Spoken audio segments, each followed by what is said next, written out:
What's up, y'all? Welcome to this episode of the HipHopHumboldt podcast. And I have in the studio today one of the dopest artists in Humboldt County history. He's not going to like me saying it like that, man, because he's a real humble dude, you know what I'm saying? Right now in the studio, I got Case. And y'all know him, y'all might know him by mentaLCAse with LCA. But hey, thanks for joining me today, man. Thanks you for having me. Absolutely. I'm stoked to be here for real. Thank you, man. Thank you for coming in. You know, I want to real quick give a quick shout out to Highway for setting this up straight up. Because Highway hit me up and was like, hey, let me link you up with my dude, you know, Case. That's my guy. I mean, that's like my nephew. You know what I mean? Like, I got mad love for that dude. He actually turned me on to your podcast. And like we was discussing earlier, you know, I was kind of like, who is dude? You know what I mean? Like, he just stepping into the scene. And I never heard of him. Not like I'm nobody, but, you know, like, I don't know. No, we talked about that earlier. Yeah, I mean, it's a dope scene that you guys have created, you know what I'm saying? And, like, I would only expect artists to be, like, you know, protective of this culture that has been cultivated for years and years by folks like you, by folks like Highway, by folks like Eli Fowler, Swizzlow, you know what I'm saying? Potluck, OEB. Like, it goes back, you know, like mid-90s, you know, coming up. That's just kind of how everything was back then. It was, you know, hip hop's very territorial anyway. So you're always going to have people that are protective of their areas, even in the small cities that we have here in Humboldt. You know, like way back then, there was a lot of more, you know, everybody wanted to rep Humboldt, but nobody was coming together like we should have back then. Not like no shade or no hate on nobody. It was what it was. Everybody was just in their areas doing their thing. This is pre-social media. You know what I mean? Like, there's none of that going on. You're not on Facebook seeing what anybody's doing. Like, you just kind of hearing what's going on here and what's going on there. And maybe you meet somebody that might rap or know somebody that rap or just what it is. So it's like it was a different time back then. But, you know. And I mean, that's like you said, that's hip hop, you know, like folks are going to ask, like, who's on the block? Who is this coming on the block? You know, because when you've put time in to it, you know what I'm saying, that there's an aspect of, all right, you got to also put some time in yourself to even get on the radar for anybody. Yeah. And that's, I think, honestly, hip hop anywhere. You know what I'm saying? For real. There's the people that are, you know, making dope hip hop that have gotten the respect of the community. And there's the folks that are, you know, vying for that. You know what I'm saying? And so that's why I'm glad to have done this podcast and brought on, you know what I'm saying, people that have been doing it in the community. You know what I'm saying? Yeah. Blessed to have you on now to give your story. Thank you. I appreciate that. I'm like for real stoked to be here. Like I said, I was standoffish at first when I first heard about it. But the more I listened to the show and the more that I heard other guys on the show, and I was like, it's cool that what you're doing is really for the scene. And I'm a big scene guy. I'm a fan. You know, Humboldt hip hop is part of me as much as I love it and as much as I hate it. You know, it's just like anything. It's an ebb and a flow on all things, you know. So it's just, it is what it is when it does what it does. I just kind of like to move in the shadows. And if you know me, you know me. And if you don't, then, you know, that's fine too. I've had multiple people over time like be like, oh, you're part of this? And I'm like, yeah. And they're like, oh, I love that shit. Or talking about LCA? Just, LCA. Like, there was actually this dude I work with at a job, and I said something about LCA, and he's like, you know LCA? And I'm like, yeah, I know LCA. I mean, I'm part of LCA. And he's like, for real? He's like, when I was a kid, this dude pulled up on us in like a red Jeep, and I had this red Blazer like at the time. And he's like, we was skateboarding, and the dude pulled up on us, and he was like, you like rap music? And we were like, yeah. And he just gave us all CDs. And that was just like things I used to do back then. Cause I just saw me and my friends. That was us. You know what I mean? We was just some knuckleheads riding skateboards, smoking weed, drinking, shoplifting, dumb shit. You know what I mean? Just like running around. How kids do. I'm sorry? How kids do. Oh, yeah. Just being knuckleheads. And I thought it was funny that life had brought that back around to me, and he told me that story from his side, because I can remember doing that with multiple different kids, just, you know, but to have somebody say like, nah, like we jammed that shit. Like it was cool. We loved it. And I was like stoked on it, you know, because I never think past just the project that I'm doing at that time. Like, are people going to be receptive to it? Are they really going to like it? Maybe they do, maybe they don't.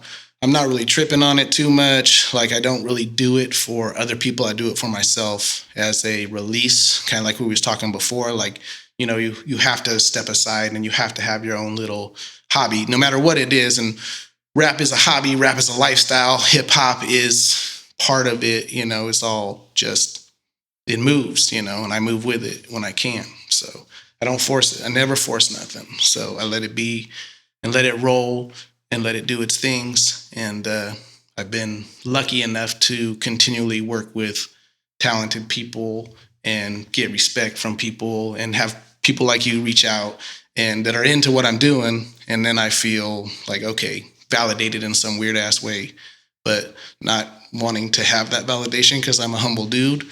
So, But I feel it's necessary up here because, man, like we were talking about, it's a dope culture that's been cultivated. And, there hasn't, that's one of the things, it's not, knocking anything that's happened in Humboldt County or hasn't happened. If there just hasn't been, I feel, a congruent share of spotlight on hip hop and the culture in Humboldt County.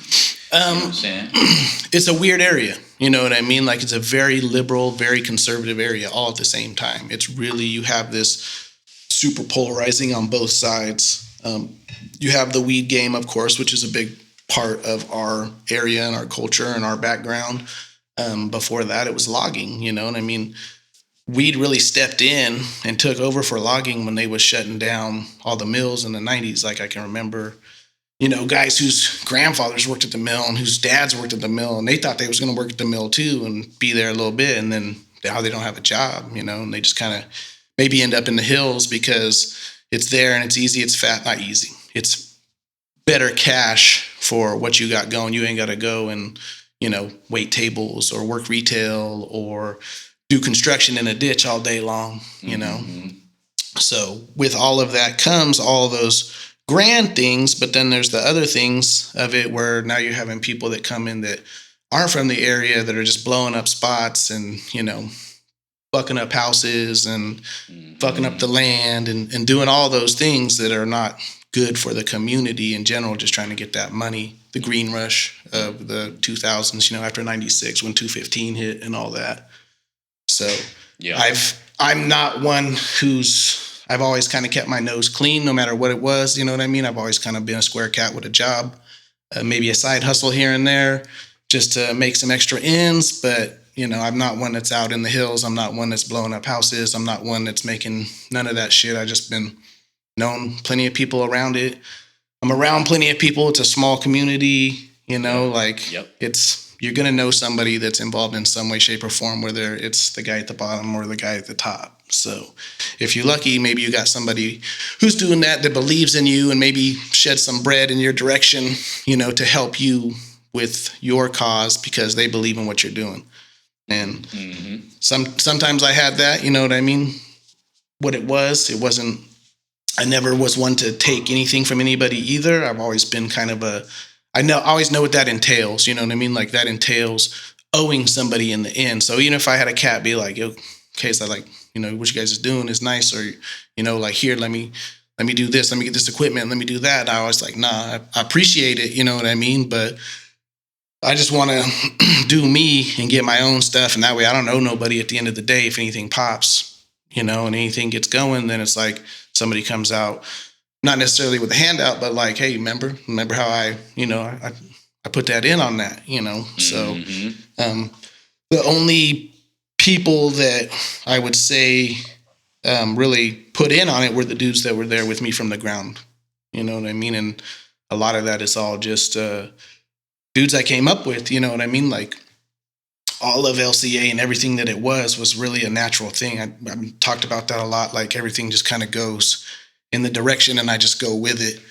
And that's what LCA was. It was never really like a planned thing. Like, I loved rap. I loved hip hop. I wanted to do it, but I didn't know how to do it. It wasn't like we had dudes out here already doing it, showing us the way. You know what I mean? Like, you had to learn it in some weird ass way, like not even knowing what a fucking drum machine was. You know what I mean? Not even knowing like what a sampler was at that time. Having an idea, the turntables involved because it's hip hop and it's rap and you've seen the turntables, but how is everything else coming? I'm like still in my mind, like, need to have a live band behind me.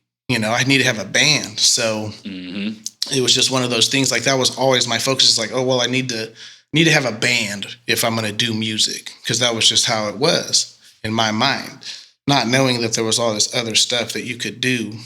This is pre-computers. It's all analog still too. Like even just recording tracks is not like it is now. And I'm not taking nothing from nobody, because you can have all the best equipment in the world and still sound like shit if you don't know how to use it. You know what I mean? And I think that's really where I got my chops in learning to guerrilla record just with what I had. I had what I had, and we made tracks. It was never a thought out thing. It was just, we was making tracks. We originally was just recording freestyles here and there at a karaoke machine. I used to ride around with a karaoke machine in my trunk and a bunch of instrumentals on the B-sides of singles. I would buy singles for the B-side for the instrumentals. And it was just constantly putting in a different tape and then freestyling over the tape. And my one homie, Jimbo the Unfadable, he was the dude. You know what I mean? Like Bo could rap. He was like one of the first cats that I remember being like, whoa, you know what I mean? Like everybody else rapped, but like Bo like rapped 10 different styles, 10 different ways, fast, slow, talked about what was going on in the room. You know what I mean? Like I'd never seen nothing like that. Like I remember watching him freestyle when we was younger, like him and One and probably like Lil Man, Bobby Scott. Those are the dudes that I really remember back in the day. Freestyling or rapping like at school or outside the school or whatever. Like those were some of the first dudes in Humboldt that I really remember doing it. I'm sure there was other people. Everybody's got their own towns. Everybody's got their own legends, but that's my urban legend is those are the cats that I remember first doing it. It's like One was really the one that I remember having like cassette tapes, you know what I mean? Like dubs of his stuff that he was doing with his cousins and homies and all that shit. And he would come through and it'd be like, oh shit, One's doing it. You know what I mean? Cause he was recording, he had beats wherever he was getting beats from at the time. I don't know. You know what I mean? But he had beats and he was doing his thing. Probably around that same time, Underrated was making his DJ tapes under a different moniker, you know what I mean? I remember that at that time and that being a big thing too. Like that's one of the few, like my crate that I have of all my shit. Like that's like one of the ones that I don't have from back in the day that I wish I had. So if anybody's out there and got it, like reach out and I would love to get a copy because it's history in my mind. Like I'm trying to archive the history of Humboldt hip hop, being a part of it, but also being like a fan of it. You know what I mean? Like I love hip hop. There's nothing that sets my mind at ease than just listening to music and kicking back or chopping music up with somebody or arguing music for that matter. Like, somebody's tight, somebody's not tight. No, that's not me. Like the ever battle of Nas versus Jay-Z. I love those conversations. You know what I mean? Like, cause everybody got their dude and everybody's going to have their lane. And I try and keep my lanes open. I try and be seeing it all, trying to absorb it all, trying to take it all in just because I don't want to end up like an old head.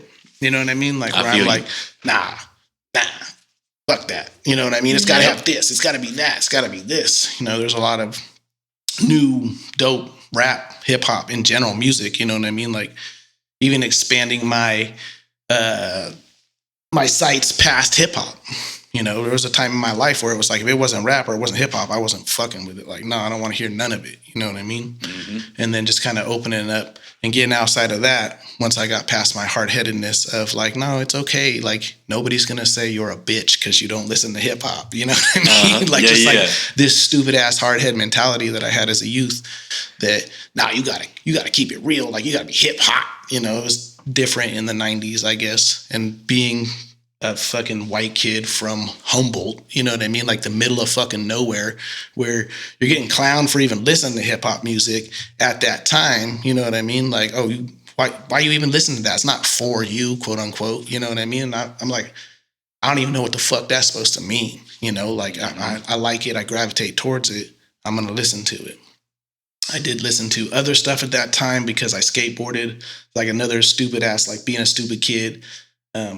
riding skateboards, I thought, oh, you can't listen to hip hop if you're riding skateboards. You got to listen to punk music. You know what I mean? And it's like, I liked punk music, but I didn't gravitate towards it like I did hip hop. For whatever reason it was, like hip hop always called to me.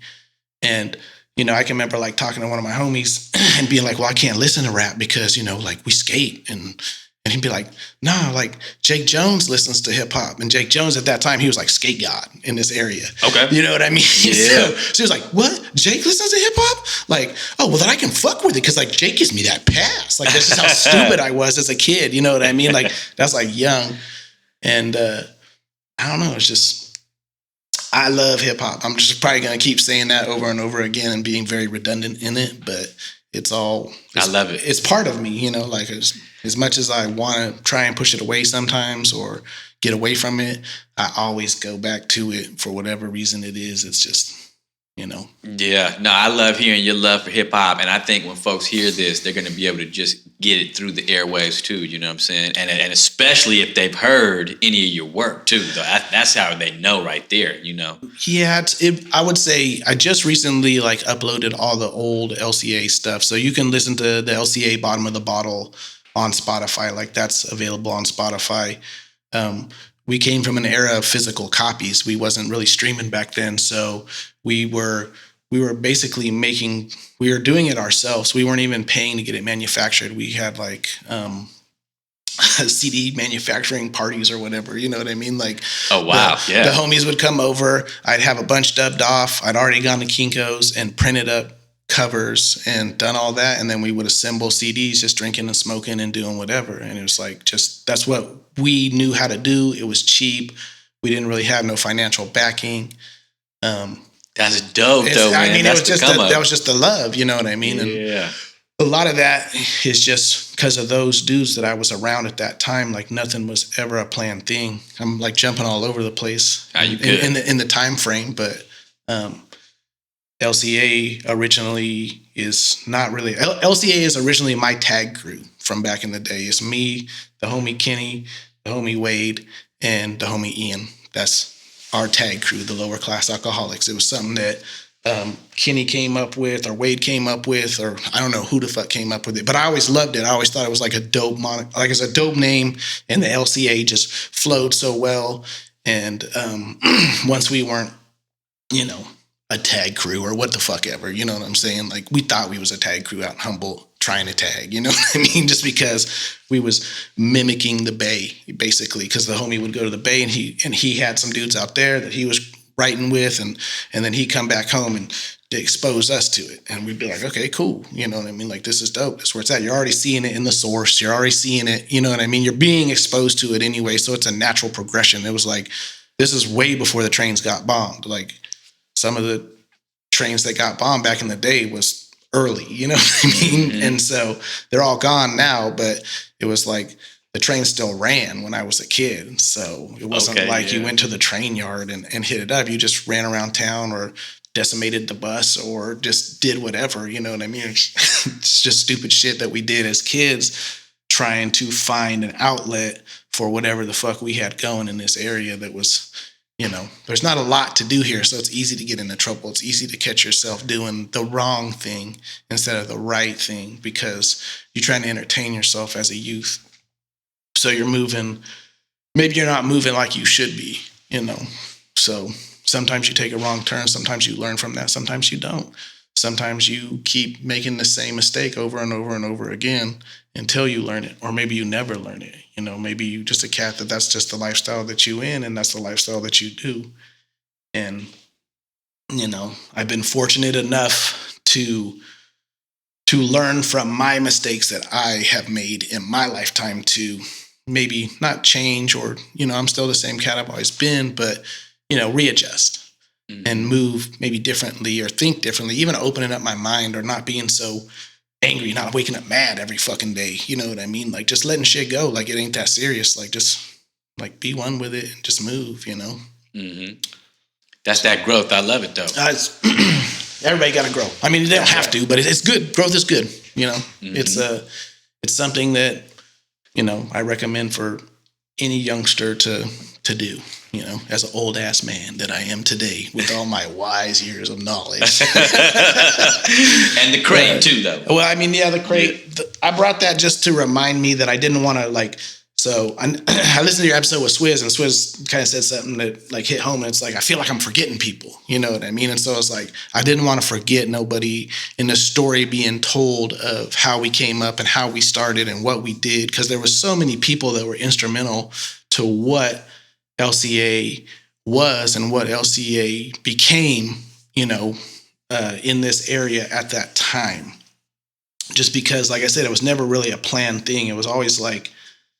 It was always me and Bo go back. Like he lived next door, or his dad lived next door to me when I was still living in town. And so I would see him, and I kind of knew him, you know what I mean? And I knew, you know, how he moved and whatnot. So I knew him, but I didn't really fuck with him because we just was in different circles, you know what I mean? But I knew him, and I'd be like, what's up, you know? And then later on in life, our paths cross again. There's a time where we're hanging out more, and that's when I really started noticing him being a rapper. You know what I mean? Like, wow, dude is nice. Like, he's crazy good. If there's anybody that I would say that the reason that I did this was for him, you know what I mean? In some weird ass way, because all I wanted to do was like, I never planned to rap. I always just wanted to show off the homie that could rap. You know what I mean? So it was like, okay, how can we do this? How can people hear him? How can people do this? See this thing that I'm watching and thinking is like, I already know what I like. And I'm not just like jaded to the fact that, oh, that's the homie, so he's good. Like I'm knowing he has something different. You know what I mean? Him and One used to freestyle together at the house, and I got tapes of it, tapes upon tapes. And you would swear they sat down and just came up with a concept, but they was all on the fly all the time. You know what I mean? And like hook everything the whole night. Like I wish back then I would have took the time to hone that project more and been like, hey, like we need to harness this and get this, because this is something even cool and special now. And I know that like One and Bo like played Pop Warner football together and shit. Like they go way the fuck back, you know? So damn. It's all like this weird Humboldt family. We've all came up, all known each other, all known of each other, you know what I mean? Excuse me, over the years, but it's until the pieces start to fall into place, it's really hard to get it moving like that. And then especially here where you don't know what the fuck you're doing. You know, you like rap music, you know, you want to, you know, freestyle with the homies or do what the fuck ever. You know what I mean? Mostly we just fucking drinking and smoking and getting fucked up. And then I pull the karaoke machine out and put on the tapes, and then we just start rapping. And sometimes it's cool. A lot of times it's trash because we fucked up, you know what I mean? But there's cool moments in it that happen, and you're sharpening your skills and honing your abilities and, you know, learning to, okay, the mic's hot, the mic's popping. Like, what do I do to adjust the mic, you know? Because it's coming in so hot right now. Like, yeah, it's like cracking when I listen to it later. And so that was really my first start of, okay, I want to make it sound better now. Okay, what can I do? And then getting to the point of like juggling the tape from back and forth. Like, let's put some backups in it, or let's do a song. Let's write a song. You know what I mean? And just little things like that over time that just out of necessity of wanting to do it and doing it. So Jimbo was my motivation to learn to do it better in that aspect. Like, just because I wanted him to get his shine. You know what I mean? And then there came a point where... Real quick, let me interrupt you if I may. So is that around the crux point when you started to feel like you were going to be producing? Had you already... I had no clue. I really had no clue, honestly, like what the fuck I was doing other than like... I don't know. I'm just going to keep saying it because I'm probably going to repeat myself a lot, but LCA was never a planned thing. It just fucking happened. And the way that it happened was just all these pieces come together. Like, you know, a lot of people I feel can there's a lot of people in my background that can say like, oh, LCA wouldn't have happened if it wasn't for me. And that's all true. Every single person that hears this interview, if it wasn't for you, LCA would have never happened. You know what I'm saying? Like, The LCA would have never happened if it wasn't for Wade and Kenny and Ian and me tagging. You know what I'm saying? And having the name. LCA wouldn't have happened if Jimbo wasn't rapping like he was. LCA wouldn't have happened if Oli wouldn't have came to the spot. LCA wouldn't have happened if the homies wouldn't have came to the shows and showed love and support and bought the CDs and done all those things, you know what I mean, that help build the machine, not even a well-oiled machine, but the machine that it became eventually in terms of like a crew, you know what I mean? Like me and Jimbo were just kind of fucking off rapping, and this dude, Dylan Saco, DJ Saco, he was like DJing at Sidelines and some other spots. He says, I'm doing a DJ set down at the Vista. Do you guys want to come through and rap? And I was like, and you know, he reached out to Jimbo. Jimbo was like, yeah, we'll come down and we'll rap. And I'm thinking just Bo gonna rap, you know. And Bo's like, I can't get up there by myself. I need somebody up there, you know what I mean? And we kind of had some half-ass songs at the time. And I'm like, okay, I'm not gonna freestyle because I'm not a freestyler, you know what I mean? Like I okay with my pen and I can half-ass my way through a hangout session, you know what I mean? But it's nothing like I'm gonna write home about like I just killed motherfuckers out here freestyling, murdering fools, you know what I mean? Like it's just not, it's not me. That's not what I do. I do a lot of different things, but freestyle is not my strength, you know what I mean? And so we go to do the show and we do the little freestyle and the things, and I remember being kind of bitter at Dylan because he put our real names on it, and I was like, "No, you need to use our rap names," you know what I mean? Yeah. And we didn't even really have fucking rap names at the time. This is how, but that was like my mentality is like, nah, you got to have a rap name, you know what I mean? But now this is like late '90s that it's still happening, and we still have no LCA CD or nothing. I'm not even like Jimbo was my roommate at one point. He's not my roommate at that point. It's me and my homie Joe that I go back with some years and from school. And Joe's a musician. He's in bands. He's my roommate at the time. We get some little half-ass keyboard, and Joe starts making beats for me because he's like, you guys need beats. So he starts making beats for me. The keyboard didn't even have looping capabilities at all. It was just some cheap-ass keyboard that I came across. And Joe would sit down and he would play the whole beat live all the way through, recording it on the little 4 tracks that were on the keyboard itself. And I'm like, when I say all the way through, like all the breaks, all the hi-hats, all the everything, like, oh damn. Yeah, super talented dude, great artist, great musician, good friend. You know, he just always he's always been like that. And so some of the first beats we ever had was Joe for real, just like sitting there playing the song all the way through 3-4 minutes, however long the beat was with I don't even think we knew what the fuck 16 bars was. You know what I mean? Like Joe kind of laced me on all that in terms of like, well, you got to have breaks and you got to have a chorus and a bridge and all this other shit that I'm just like, nah, you just fucking rap. You know what I mean? Like it don't matter, you know, you just go. And so he's making beats for us. I'm still not doing any kind of producing, but I'm watching it now and I'm seeing, okay, this is something that kind of we need to do this to keep the machine running. That's like another cat that without Joe, LCA doesn't exist because he's the one that first shows me how to record, or not record, but like this is how a song is done. You know what I mean? Because we're just fucking off. Like we just having fun, drinking, smoking, making shit ass freestyles with the homies. You know what I mean? It's just like, that's just what we was doing. There was no thought process in it. It was always just like, yo, go get the karaoke machine. And I pulled the karaoke machine out of the trunk. I put it in the room and everybody grabbed a mic, passed the mic around. I think at one point I got 2 mics, so we didn't have to pass the mic around all the time. You know what I mean? Like just like Radio Shack realistic mics, like just doing whatever we could to just, because out of the love of hip hop, like I'm a fan first always, you know what I mean? Like, I feel you. And so Joe's making the beats for us. Everything's kind of moving. Me and Joe's making songs, still no LCA. It's just like me and Joe be one, just kind of making some tracks. You know what I mean? Like Joey's making the beats for me. I'm rapping because I have a few songs that I've written at this point now. Now I want to lay them down. Okay. And so now we're like trying to record on the karaoke machine. It's not coming out very good.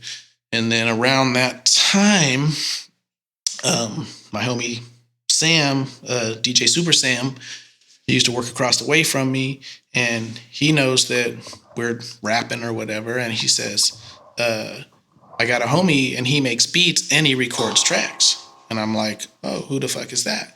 And he said, it's the homie AE. And I says, AE? I said, I never heard of him. He's a few years younger than me. No social media, use just word of mouth. And I'm like, okay. So Sam introduces me to AE, and AE actually starts hooking us up with beats. And then now we're recording at AE's house. And now I'm learning like, oh, there's a whole nother aspect of this that can happen. And I got back up. That show that we did where it was just me and Jimbo kind of did the live show with DJ Saco, my other homie, Jose Kais J, he ended up getting up and rapping with us too. He's like, not my neighbor, but I know him. You know what I mean? I know him from the town. I've known him from skateboarding. I know him through my other homie, Kenny. And I know him, you know what I mean? And he ended up jumping up and rapping with us at that point. And it was cool. It was just like on some freestyle, having fun. There's a decent amount of people there because Saco was doing his thing. And so now it's like, now I know this dude is rapping. He's kind of hanging out. And I got my main homie who's rapping. And then I got the other homie who's making beats. And then there's just me doing what I do, which is just kind of the glue of some weird ass shit, like the hub in some weird way a lot of times. And so I've lost track of Jimbo at this point. I get back in track with Jimbo. I'm like, yo, Joe's moving out. He's moving away. You should move in with me. He's like, cool. So now it's on, because once Jimbo moves in and then Kais gets the apartment next door to me, now he's there full time too. You know what I mean? Oh, yeah. Yeah. And so it's just like, and then my other homie Slim, who's out of McKinleyville, he's also some other cats. And I got to shout out all these cats. I'm like backtracking again because I'm getting lost because I just start talking. But all the MVP cats, you know what I mean? Like Big Wan Shan, the keyboard man, J Slim, JC Slick, A Money, Big T, Pops, all those dudes like that I used to chill with out in McKinleyville. When I worked with Slim, I met all them cats. And Big Wan Shan was actually one of the first dudes I ever saw recording on a computer, and it blew my mind. And this is like mid to late 90s. You know what I mean? He's got Cakewalk. If you're old enough to remember Cakewalk, then you know what I'm talking about. But it was one of the first like music production programs that I can remember in terms of like making a beat, maybe. You know what I mean? But they had and then Big Wan had a 4-track, like a reel-to-reel 4-track. And so I would go out there with those dudes and I'd bring Jimbo with me, and maybe we'd write some raps with them. A lot of times Jimbo just freestyled because he never really wrote nothing down. And he would just show up and we'd party with those dudes and drink and smoke and do what we did. And then, jump on the track. Big Wan Shan and Slim was making beats. So they had beats and, they was doing their thing up there. So I got these dudes up here that I know now that are rapping too, Where was they at? They was out of McKinleyville area. Oh, okay, yeah. And then, and then I do this. I'm working at another job, and there I meet the same place I met Slim, James Boy, who's down with Potluck. At the time, they weren't even Potluck. It was just like, I don't even think that Ton and Underrated were together at that point when I first kind of was exposed to them. You know what I mean? Oh, damn. Yeah, it was, it's early, and then, of course, it's like the same shit. Like, oh, you rap? Oh, fuck, my homie got the shit. You know what I mean? And then brought Jimbo over there and, just kind of fucked around with them, had a good time. And that was the first time that I saw, like, a real setup. Like, Underrated had equipment, you know what I mean? He was already steps ahead of what I was even imagining at that time. And I probably would say, oh, fuck, like right then I was like, oh, shit, like cats are out here like really trying to do it, you know what I mean? Like that's dope. And they was recording tracks at the time because James Boy, he would bring cassette tapes or like I think they might even have had a video on like the public access channel at one point. I remember like having the video, and it was just like, and it's like one of those songs I don't have a copy of. I wish I did, but I remember like I had the tape because James Boy had given me the tape, and, let me borrow it. I should have dubbed it, but I didn't because he was like, don't dub it, Yeah. And I was like respectful. So I was like, okay, I'm not going to dub it. And and they're doing their thing now. You know what I mean? So there's this whole other crew of dudes doing their thing in Humboldt. You know what I mean? I'm jumping all over the fucking place. No, but it's really showing that, man, you've been like in the Humboldt hip hop culture for like from the beginning, from the ground. Yeah. Like Swizz and Garth and the Humboldt County Freestyle Kings, or Underrated and Ton and them dudes, the Dirty Rats too. There was some of the first live shows that we actually did as an official LCA group was with the Dirty Rats, like at a CR show, like way back. I got half-ass video footage of it. I have a lot of archive of video because I was very lucky that I had friends that had video cameras at that time and were into filming that thing. And it's another thing that I'm thankful for these guys that took that time to do those things, because they didn't have to do that. They did it out of love. And that's just like another part of like LCA in my mind doesn't exist without like the Lit House crew, without like Leo and Dukes and Dealey and all them cats over there, Hairball, all them dudes, because they always showed up and they always showed support, and they would videotape us and then, maybe bring by a tape for me, and I just stash it away. And I've been recently trying to archive it digitally, but it's just, I didn't realize how much footage I had until I started doing it, and just how lucky I was that those dudes caught those moments for me, because it's not like now where you got a camera in your pocket at all times. You know what I mean? Like, yeah. I was actually talking to Joby about that a couple weeks ago, saying like, I wish when we was younger, I wouldn't have been so anti-photo and I would have took more photos, you know what I mean, of us when we were younger. And, just because some of these cats ain't here no more, and that's just part of life. That's the way it happens.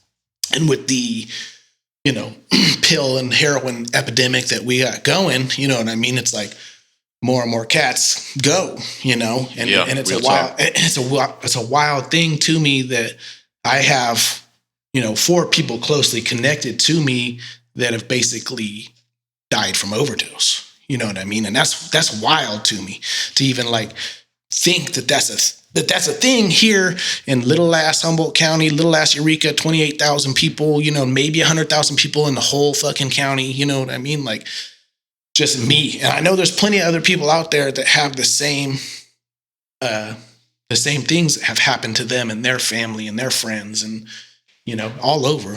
And it's not just here; it's all over. And it's just wild to me. Yeah. But to get more back on track, I appreciate you giving respect to all the homies, though. You even, I like the dudes that you're talking about, the videographers, because that's an art that, like we just saw. I don't know if you saw like the whole, I ain't gonna get into it, but the Kanye West, like Cootie, like he was like taking all that video of Kanye West, like when Kanye was just first starting off, you know what I'm saying? And like, there's value in that, man. There's like real value in that. I bet once you get like all that footage digitized if you bring that out, folks will be like all over that. Well, my plan was always just to, once I started thinking on it, was to put it digitally and then like just give it to the guys, the original 4 or 5 members of LCA, and the original members of like the heart of LCA is it's me, Kai's Jimbo the Unfadable, Jay Slim, and then the little homie Optics. And the little homie Optics, he wasn't really part of LCA, but he rolled tough with us. You know what I mean? Like he was like our opening act. You know what I mean? And he was my first exposure to the internet, in terms of like cats connecting on the internet and making music together on the internet. He was on I think it's Rap Pages or something like that, some early shit, and he was doing like battles on Rap Pages, and basically they would set up battles with, like, they was like, I'd choose you, and they'd battle, you know what I mean? And then they would each put a track out, and then the fans or people who were in the forum or whatever would vote on it. Oh, wow. And Optics was winning, not all the time, but a good percentage of his battles that he was doing. And that was my first exposure to, oh shit, like this is a whole nother way to connect with cats that love hip hop. You know what I mean? Because I love hip hop. And so I'm like, I'm all in. I'm like, this is dope as fuck. You know what I mean? Like, and there's all these other dudes with their starting to have home studios because now computer recording is becoming more and more of a thing. And that was something, Optics was kind of already doing that. But I originally met him through AE. And AE had his crew. It's like Bees and Lennox and Sam was over there with him, and then Optics and AE, and they were all doing their thing. And I remember AE like playing me one of the Optics tracks, and I was like, "Whoa, who is this?" He just had this voice, you know what I mean? And I was like, "Who's this?" And he's like, "Oh, that's Optics. Like, I'm working on an album with him. Blah blah blah blah blah." I'm like, "Oh, that's dope. Like, he's good. Like, I'd like to meet him." You know what I mean? And so AE tell you this day, I stole him, you know what I mean? It was never a planned thing, you know what I mean? It just kind of happened. We're still not really doing any shows or anything. We're still just kind of like fucking off and just don't even have an album at this point. You talking LCA? LCA in general, we still don't have an album. We're just doing our thing and then recording tracks here and there. I'm recording tracks at Andy's or AE's. I'm recording tracks at my house. And I had this walk-in closet that I basically went and bought a bunch of 8-crate foam that you put on your bed. You know what I mean? Like, yeah. And did the walls all up. I bought a microphone stand. I bought an ADAT, which is like an 8-track recording machine. That was like big. That was big for me. Like, I didn't even have a mixing board to run it. Didn't even know what the fuck to do. You know what I mean? I was like, I got this. We can record now. You got the 8-track, yeah. Multiple tracks. Hell yeah. And I didn't even have a mixing board to run it properly, but I did have like 3 smaller mixing boards that I ended up daisy chaining together and making it work. And that's hip hop. That out of necessity, you know what I mean? Mm-hmm. Like recording on some Radio Shack realistic microphone, just half-ass shit. That's, it's like I'm proud of it, but it's not good enough. You know what I mean? Like always wanting better. Like we need to get better. Shit needs to be cleaner. Shit needs to be crisper. And so there comes a point where Oli from Diamondback, he hits me up. And we're doing music, quote unquote, at this point. Like we're recording tracks, freestyling a lot. And then Oli hits me up. I probably threw Joby, and he says, I don't really be knowing Oli. I just know he's a promoter in the area. I know of him. I've met him, but I don't really be knowing him. He calls me up. No cell phones, landline. You know what I mean? Pager. He might page me. It's a pager era. For real. He hits me up, and he's like, I heard you guys are making rap music over there. I'd like to hear what you're doing, and maybe I could put you guys on some shows. And I'm like, oh yeah, fuck yeah, we got, you know what I mean? We got songs, yeah. Why don't you come by tomorrow, and I'll give you a copy of what we have. And so I get off the phone, and I'm like in my head, I'm like, this dude's a promoter. Like I gotta look half-ass professional. I gotta have something, you know what I mean? I'm not just gonna give him like a dub tape, like so. At that time, I got off the phone and I just started going through all of our shit. All the stuff that we had, freestyles, songs that we had recorded. And I put together the first LCA album right there because that was, Oli's coming over, the promoter's coming over. I want to have product for him. Literally went to the Kinko's. Didn't even have a computer. I went to the Kinko's, cut and paste all my shit.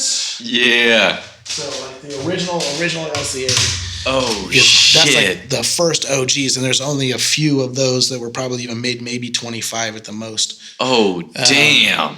It's like, dope. And I literally didn't have a computer, went to Kinko's, borrowed the computer, did all the type up, did everything that I could to make it look as professional as I could. I had a CD burner. I didn't have a computer. A CD burner is basically like, they were early. Before you had a burner on your computer, it was like a double tape deck. You know what I mean? You put a CD on one side, you put a blank CD on the other side, and you could burn the CD over. And so and then I burned a CD for Oli and made that. And I made a handful of them. And I think I even, Kais wasn't even on the album. And I had him do like this outro. Because he had songs and he had raps with us, but we hadn't recorded none of them yet. I'm like, go and do this outro. You know what I mean? I had Life's Epic recorded, and that was like off of one of Big Wan Shan's beats, because by this point Slim's fucking with us because Big Wan Shan moved to Vegas. And Slim didn't have nobody to rap with no more. And that's like my brother, you know what I mean? I'm like, come rap with us. You know, come rap with me and Jimbo and Jose. We're just fucking around. And so Slim comes and starts fucking with us. And so now we have another stable of beats too, because Slim's got all the beats that him and Big Wan made together. And so now there's more beats, more songs can be made. It's just everything is just kind of now everything's kind of rolling. You know what I mean? I put together this shit.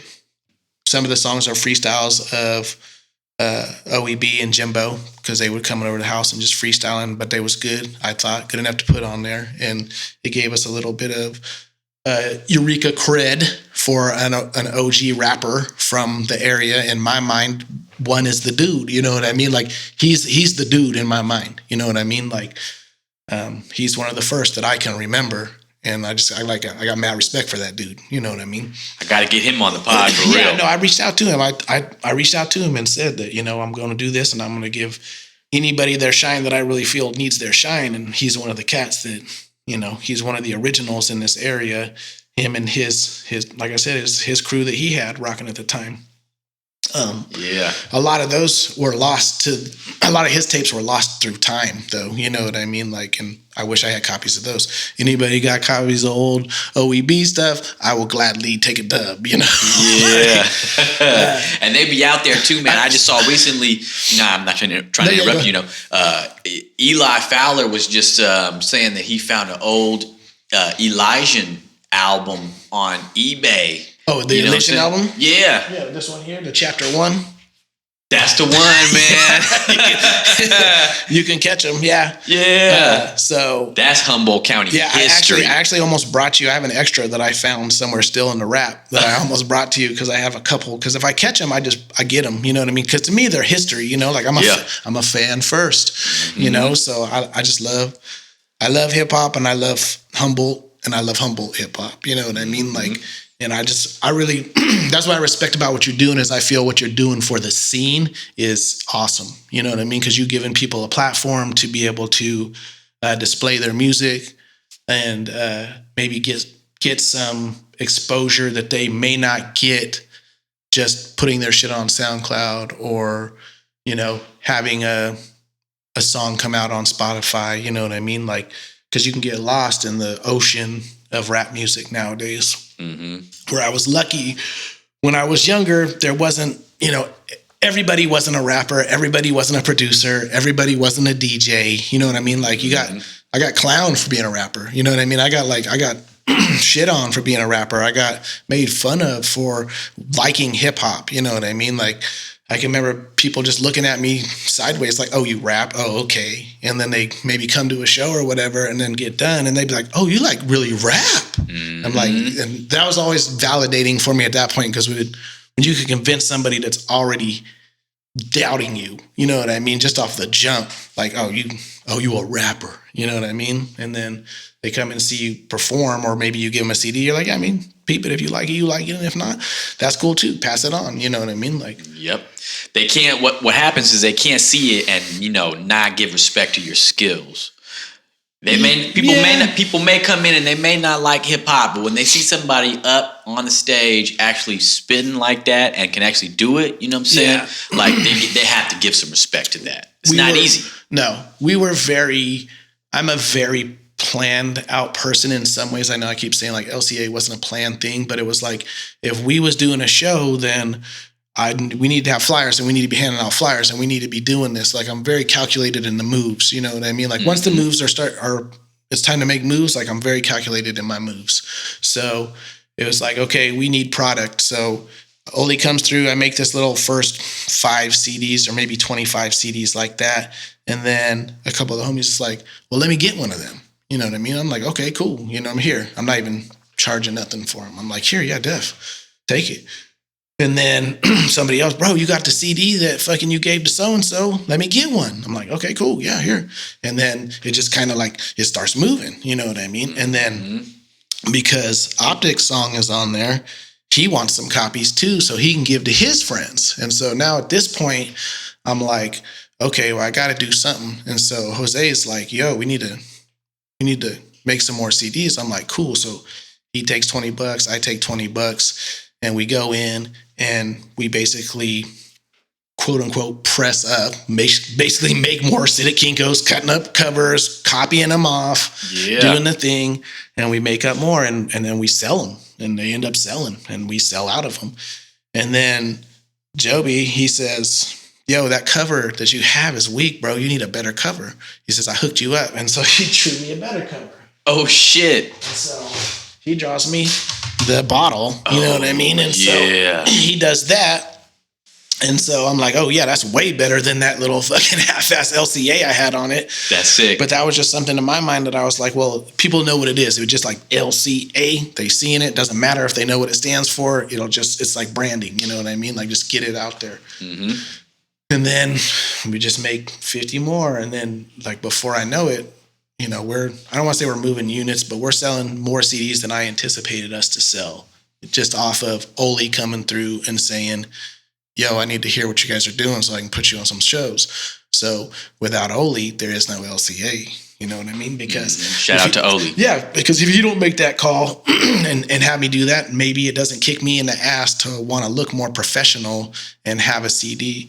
And probably around this time, Potluck is really starting to do their thing. And I think they might have had their I don't know if their first album was out or if they had the Lost Souls thing that they were still. It was like a demo that they'd made that James Boy let me peep, and I dubbed it. I wasn't supposed to, but I dubbed it. I apologize.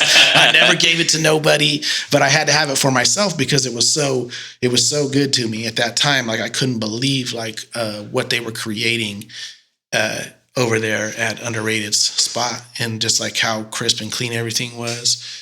And it was like mind blowing to me. And I'd already heard the stuff that they'd done when he was giving me tapes. Like, the song that always stands out in my head is like, it just had this chorus like, Humboldt County, I'm living in Humboldt County. Yeah. And it was just like, but it was like way before Potluck was even a thing. I think it was just Underrated and James Boy at the time on that song. But I remember playing the fuck out of that tape and showing all the homies like, bro, check it. Like, this cat's out here like repping Humboldt like hard. You know what I mean? Like, doing it.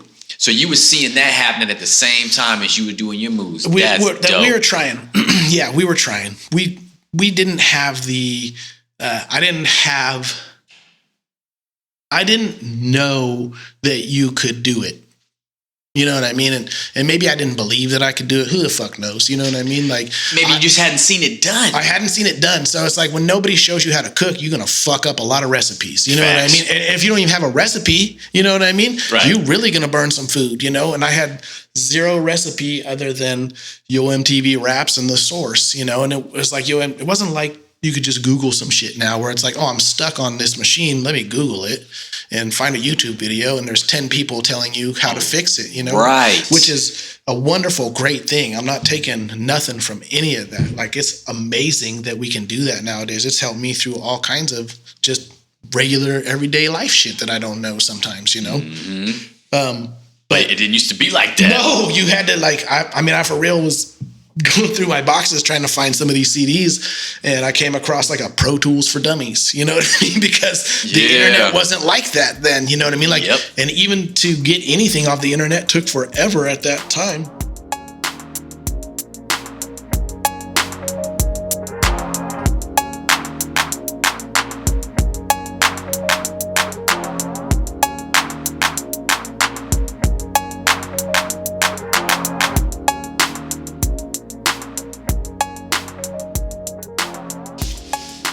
The digital revolution was starting to happen in terms of everything, you know what I mean? Like, just cell phones, everything, like communication in general, being able to communicate in an instant instead of having to wait or have somebody call you back on the page or what the fuck ever it was that happened at that time. You know, it was just, things moved a little bit slower, and which was good. But at the same time, like, I'm very happy with the conveniences that we have nowadays, because it makes it easy to communicate. Like, maybe I don't have to always pick up the phone to call somebody, but if I'm thinking about the homie, I can just shoot the text like, yo, just got you on my mind. I just want to make sure you know I'm thinking about you and I got you on my mind and I hope you good. And as long as they shoot back and be like, I'm good, I'm cool with it. You know what I mean? And when I get some time, maybe I'll call them up, be like, what's up? So yep. So the digital age is happening, and I got this group of dudes now. I shouldn't say I have, but there's this group of dudes now, and we're all together, and we have the LCA name, and we've got our CDs, and now it's like, well, let's do a show. You know what I mean? Like, let's put on a live show.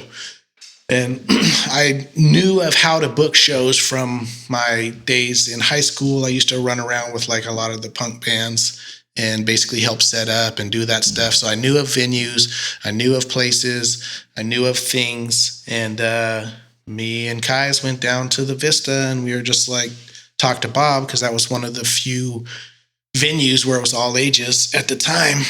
And we booked a show down there, like set a date. I'm like, let's make some flyers. So we make a bunch of flyers.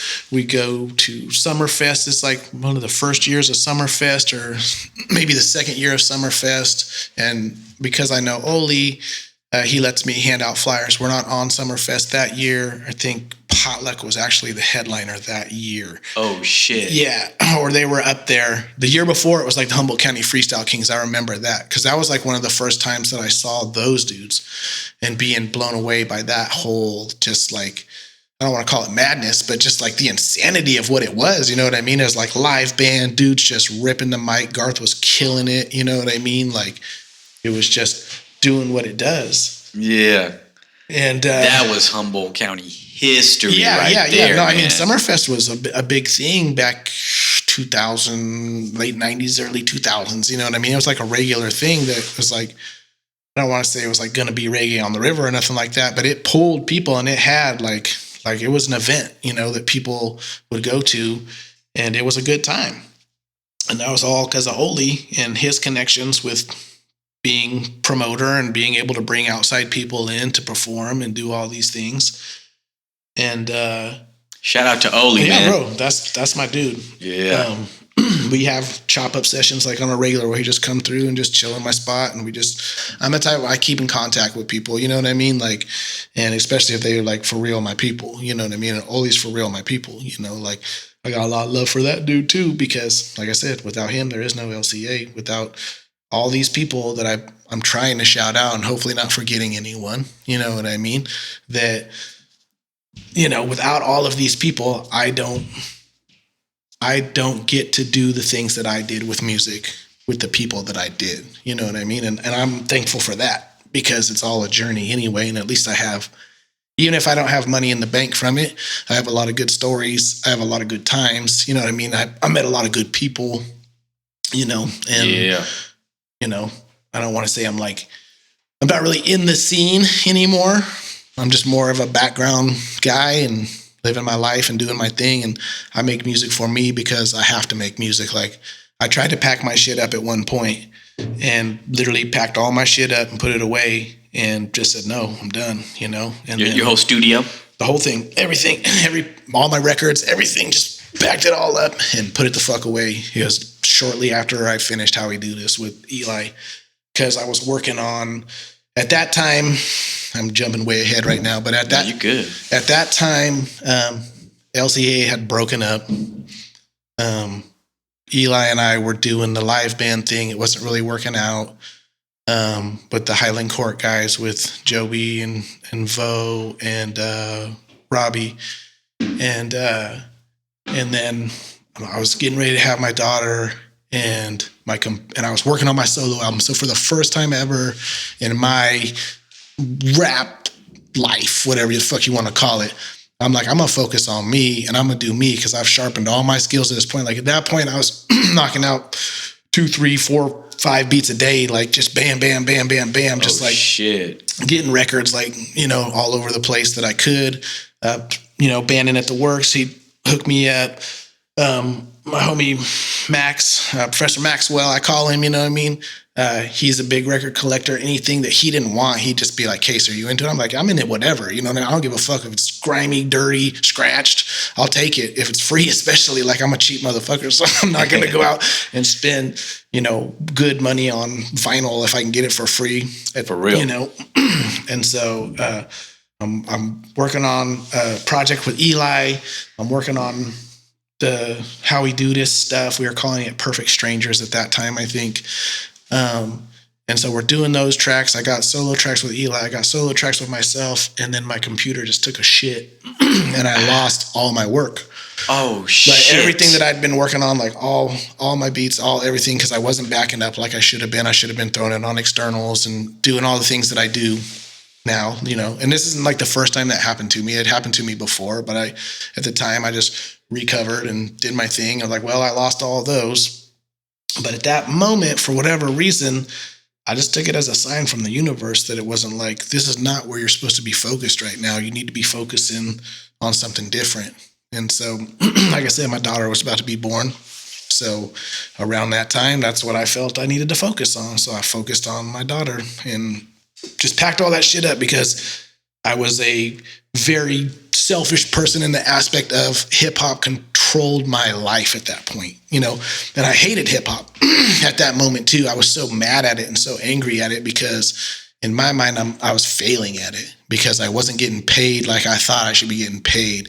I wasn't getting the respect I felt I should be getting in the county, you know what I mean? For whatever reason, like my own little personal hangups, you know what I mean? So, and I never really even thought the Howie Dootis stuff would do anything. And then Eli hit me up and he was like, yo, I want to put this shit out. Like, it's good. And I just told him, I'm like, bro, I'm not even in that mind frame anymore. Like, if you want to put it out, that's all on you.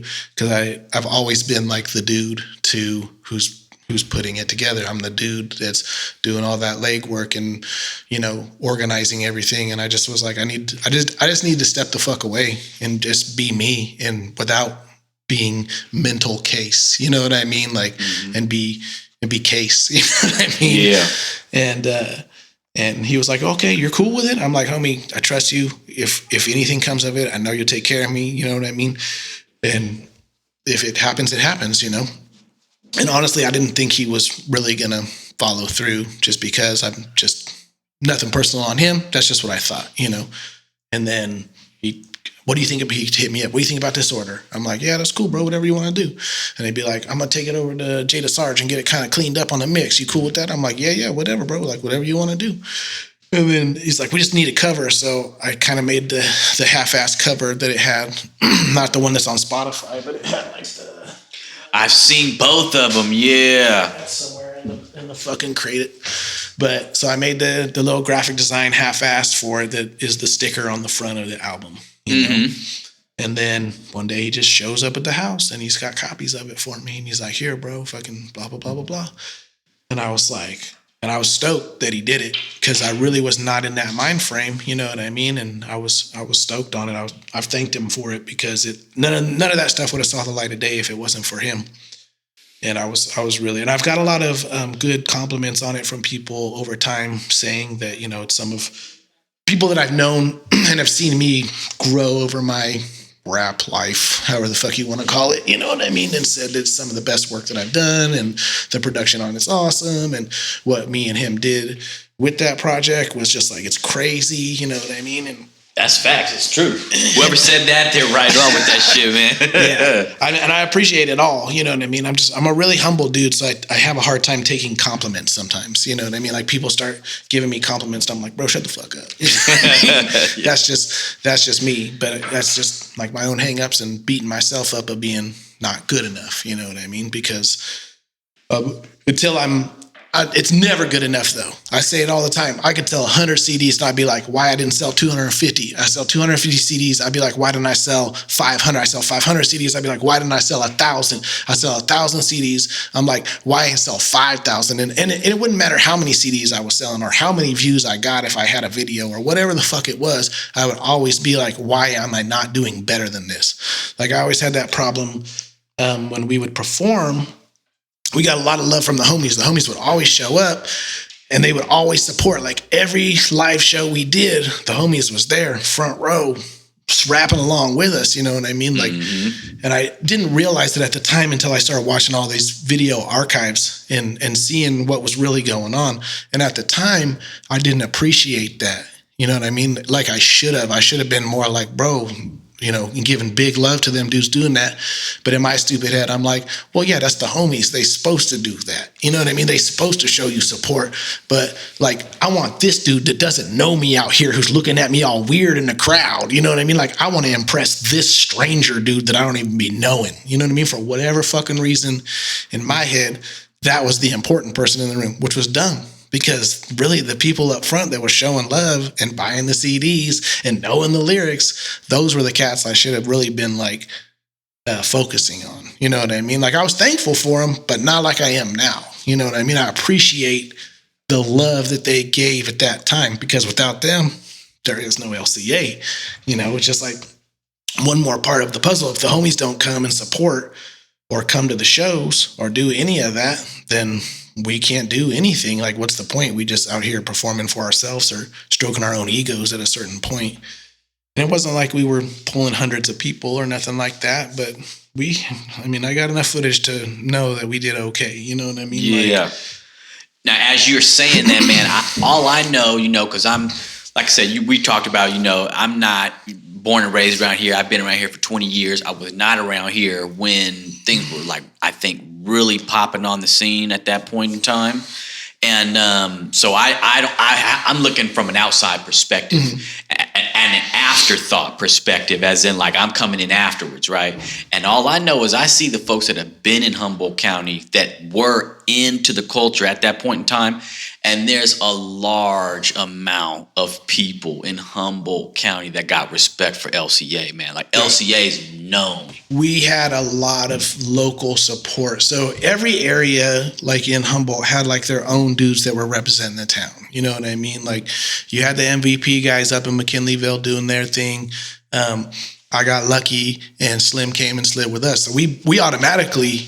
we get McKinleyville now, you know what I mean? So we're getting that fan base because, I don't want to say Slim's like a legend in fucking in the MAC, but, people know the dude. And so we're getting all that. You have Potluck in Arcata doing their thing, and you got the Rats in Fortuna doing their thing, and you got Subsab, the Humboldt County Freestyle Kings, that whole thing going on down there too. So you have all these entities that are all trying to represent Humboldt, because that's really where it's at. It's not like you're out here like Eureka, Fortuna, Arcata, you know what I mean? You represent the county because that's the culture here, is the whole county, Yep.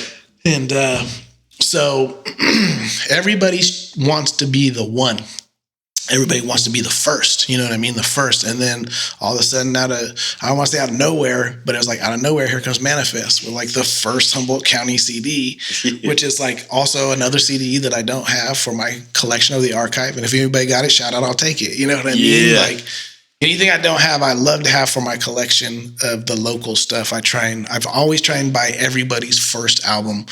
I got most of the Dirty Rat stuff. I got most of Potluck stuff. I got a lot of the Subsab guys stuff. I got the Humboldt County Freestyle King stuff. I got early Garth stuff. Anytime I could come across it, even before I met him and even before I knew him, I was trying to support because I'm a fan first, and I love hip hop and I love Humboldt. And I love Humboldt hip hop. So I'm trying to, keep everything moving and keep everything going and just build relationships along the way. And I've made relationships with cats, I don't know, most of them, you know what I mean? Not all of them, but most of them at least.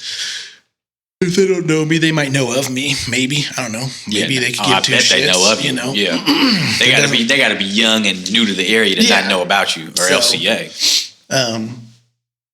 And then because of Optics, and Optics was young, he was still in high school when I met him.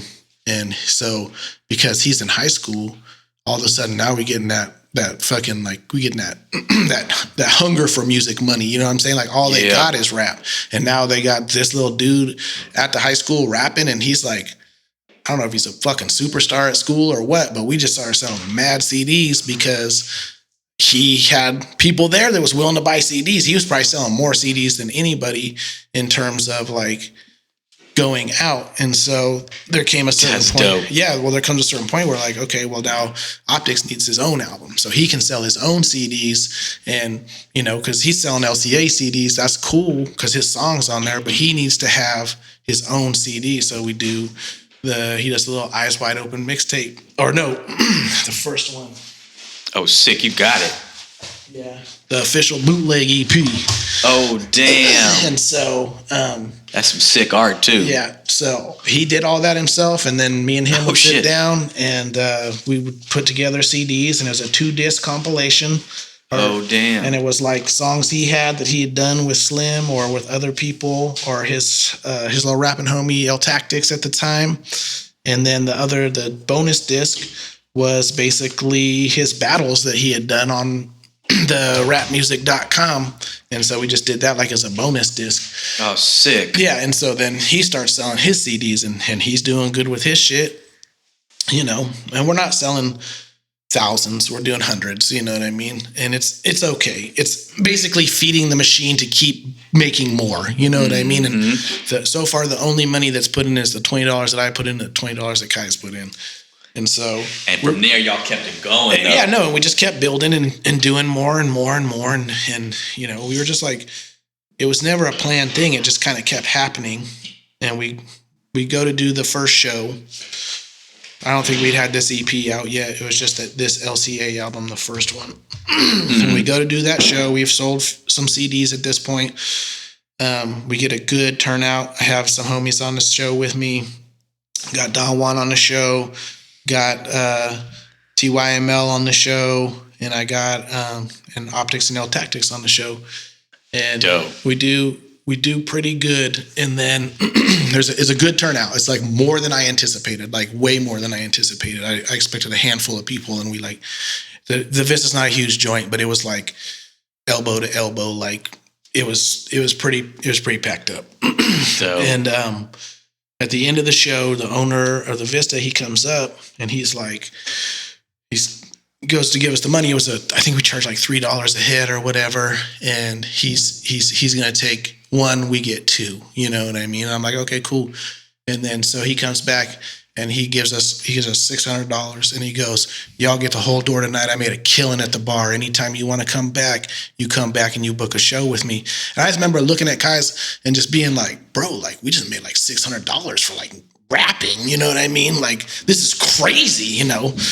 And it's not a ton of money. I know there's more money to be made in rap. But at that time, to me, I was like, okay, this is like a viable thing. Like we can, from never being a planned thing, like, oh shit, like we made $600 now split however many ways that goes. It doesn't go very far because I'm trying to pay the other acts that came with us. Not a lot because I just split it up to what it was. You know what I mean? Like how much work did you put in? How many hanger flyers did you hang? You know what I mean? Like, you know, how many people did you bring to the venue? You know what I mean? Type shit. Mm-hmm. Just trying to be fair because I knew that as soon as you ain't giving somebody something, they're like, oh, this dude, you know, he out here doing all this and making all that, and I'm not getting nothing off of it. You know what I mean? Mm-hmm. So I would trade studio time too for, you know, cats to do things with us. I was recording a lot of people for free at that time back in the day because I just wanted to hone my skills. So I wasn't really charging anybody to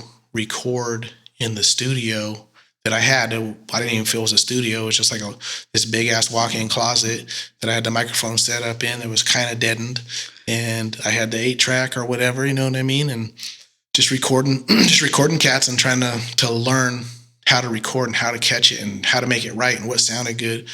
And then it came. And that's all for the love of the culture, man. It's all just love. You know what I mean? Like I love it. I love it.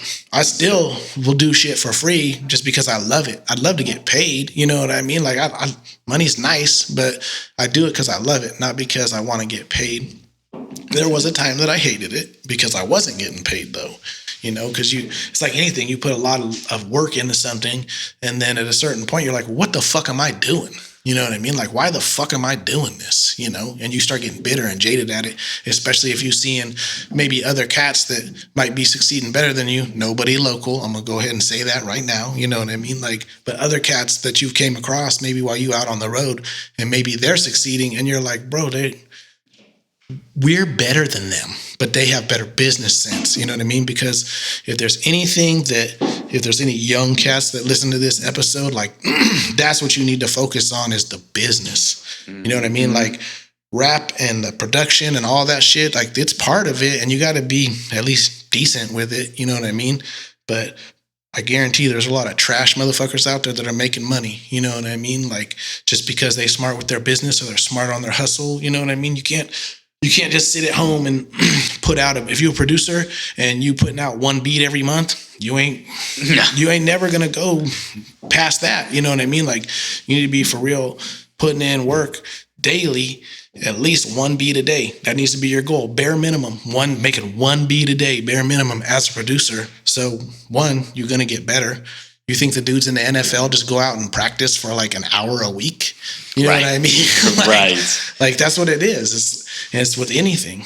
Mm-hmm. That was the one thing about LCA that we did was practice. So our live shows were always like really good compared to other cats. Maybe even when we started going out of town and going on the road, we would get a lot of like, damn, like you guys are really good live. Like you look like you've been doing this together for a long time, because we are so in sync with each other because of we practice once a week. We practice, get together, drink, smoke, go through the set. You know what I mean? Whatever the songs were, that was the songs that we was doing for whatever next show was coming up. And then we do the shows. And then Oli started giving us more and more shows to open for bigger names, you know what I mean? And that helped because that expanded our fan base and we could sell more CDs. And by this point now we got t-shirts and we're selling merch, you know what I mean? Like we're trying to up our game every single time. It's like everything is just a process of step by step by step by step, trying to get better at everything. And you definitely seem like a growth-minded person, you know what I'm saying? Yeah.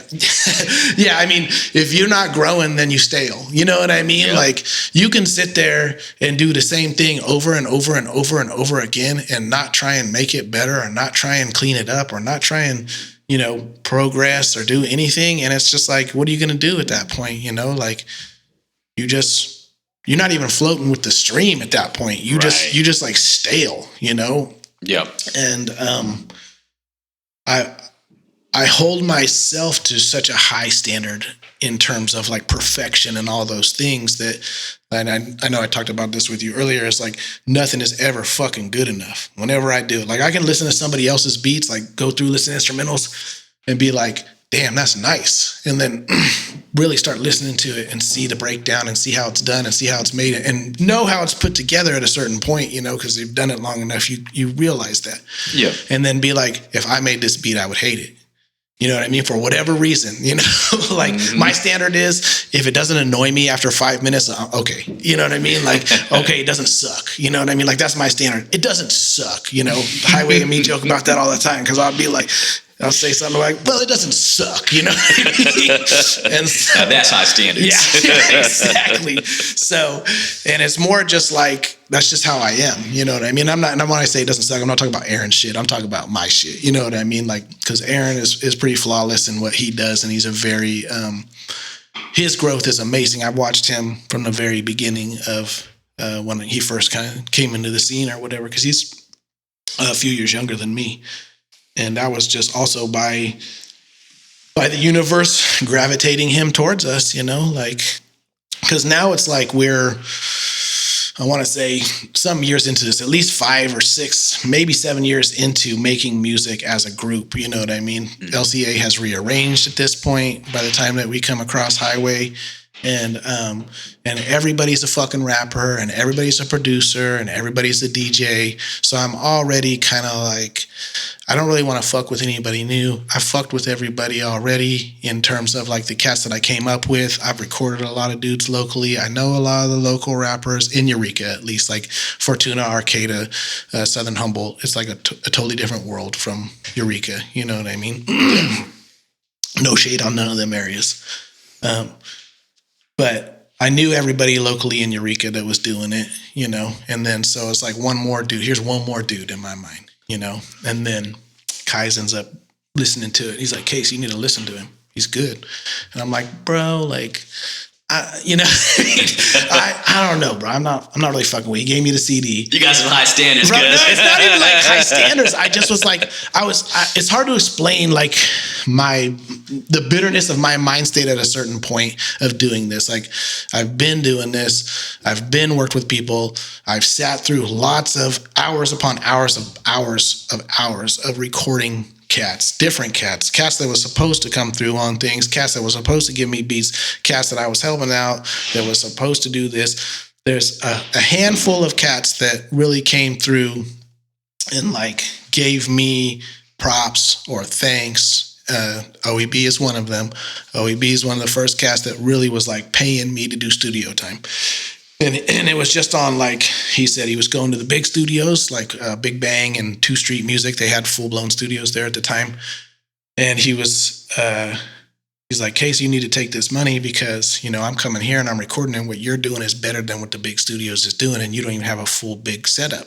And it wasn't like what I was doing was better. It was, I had an ear for hip hop, where you're having these old rock and roll dudes trying to record hip hop back in the day.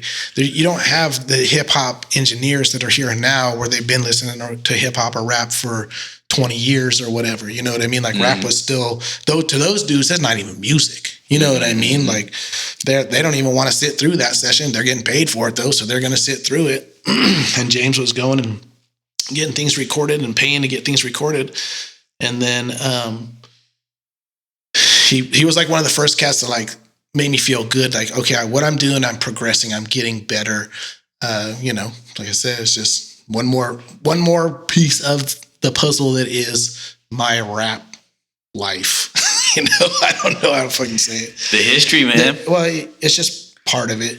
I love hip hop. I love it. Like, I can talk about it for hours. I can talk about all aspects of it. It's in me. I can't help it. Even when I wanted to quit, like I said, I packed all my shit up at one point and I wanted to quit, and I had to do it again. There came I tried to find other outlets. I really did. I was like, okay, I'll buy an old car, work on an old car. I'll get an old school going. I'll be nice, Yeah. Didn't do it. I'll do this, I'll do that. Nothing ever like really got me. And then, one of my friends, a close friend of mine, passed, and I just didn't know what the fuck, you know what I mean? I needed an outlet. And so I unpacked my shit. I had quit smoking by that point. So I didn't even know, like, in my mind, I couldn't even create because I wasn't smoking. You know what I mean? Like, in some weird ass way, I was like, oh, I can't even like make beats because I'm not high, because I'm not creative, because, when you high, you creative, which is not, that's not a truth. You know what I mean? That's like, the thought, but that's not true. That's not true. Yes, when you're smoking, it's going to open your mind to other things that you may not be open to all the time. You know what I mean? Like, it's going to open elements that you may not see when you're in a sober mind state. Like, of course, but it doesn't hinder you or help you either way. You know what I mean? It's just there for me. You know what I mean? Like, when I was smoking, you know what I mean? Like, full blown all day, every day. You know what I mean? Like, wake up. Time I go to sleep, wake up in the middle of the night, couldn't go back to sleep, smoke again, and when I packed up all my stuff, I just stopped smoking weed randomly. It wasn't even by choice. It was just a random thing. It was like I got real sick and ended up got real sick, and then I didn't smoke for like 48 hours, and that was the first time I'd done that since I could remember. You know what I mean? Since I started like as a youth, you know what I mean? Like, I was blown hella big as a youth, but smoking my first weed in 5th grade, you know what I mean? Like, stupid, and then like really smoking through high school and then beyond, you know what I mean? Nothing to brag on. It's just what it was. And I quit smoking for 48 hours, and I was like, well, fuck, I don't think I remember the last time I did that, not smoking for 24 hours. So I was like, fuck it, I'm just going to see how far I could go. And I went the 5 years that I had my shit packed up, basically. Oh, damn. Yeah, didn't smoke, a couple of my friends said you could tell, but a couple of my friends said I'd never smoke again, you know what I mean? And shit like that. I'm an occasional guy right now, you know what I mean? Like, when I'm feeling the mood, I do it. I don't feel I need to do it anymore. I'm not against it. It's just, it's not part of my rotation anymore. So when I unpacked all my shit, I didn't think that I could create anymore because I wasn't smoking weed. And then I just kind of laid out a beat, and And I was like, oh shit, I guess I can do this, and then just kind of start the process again and just making beats on a casual, not forcing myself, I don't hold myself to the day of beat standard, of course. Not anymore. No, not anymore. I don't got time for all that no more. Like, time is my enemy nowadays. You know what I mean? Like, I never have enough time. That's why it's like, if I carve something out, I'm carving out from my life right now, with my family, which is really my priority nowadays. And I'm lucky that my family understands that I'm a creative person, so they give me my time to do my stuff. Like, if I go out back to my room where I got all my shit set up, like, I just go out to my room and I do my shit, and I come in when I come in, and I'm thankful that they understand that. You know what I mean? And I'm very lucky in a lot of aspects of that. So if I could be out there all day, every day, you know what I mean, and I didn't have to provide and go to work and do all these things, then that's what I would do, because I love it. I'd just be out there making beats, giving them to people. You know what I mean? Here, just rap on it. I don't give a fuck. You know what I mean? Like, I just want to make music. I want to represent the county. I want everything to be nice. I want it to be cool. If you're feeling it, you're feeling it. If you're not, you're not. Don't take a beat if you ain't feeling it. You know what I mean? Like, so I just went on a tangent. I'm lost now. I don't even know where the fuck it's all good. I love it though. You've shown like all of it, the growth. You know what I'm saying? Hey, and one real quick thing I want to say. That's a real show. A testament to your discipline to be living in Humboldt County and to drop smoking like that. You know what I'm saying? Like you did for 5 years, man. Yeah. That's respectable, man. Because I know a lot of folks around here smoking that wouldn't do that. Yeah, it wasn't a conscious thing, you know what I'm saying? Like, I just went with the universe, you know what I'm saying? Like, I went with the flow, like, this is the direction I'm gonna go now. One of my friends, he said at one point, he's like, bro, you quit smoking, you like Case 2.0 right now. You like on, because I always used to like smoke weed to keep me reeled in and reeled back and, you know what I mean, mellow me out and chill me out and not be so wound so fucking tight, you know what I mean? I've learned other ways to do this now, you know what I mean, in terms of like non-meditative ways and just, more meditative ways, you know what I mean, of adjusting myself, self-reflection is huge,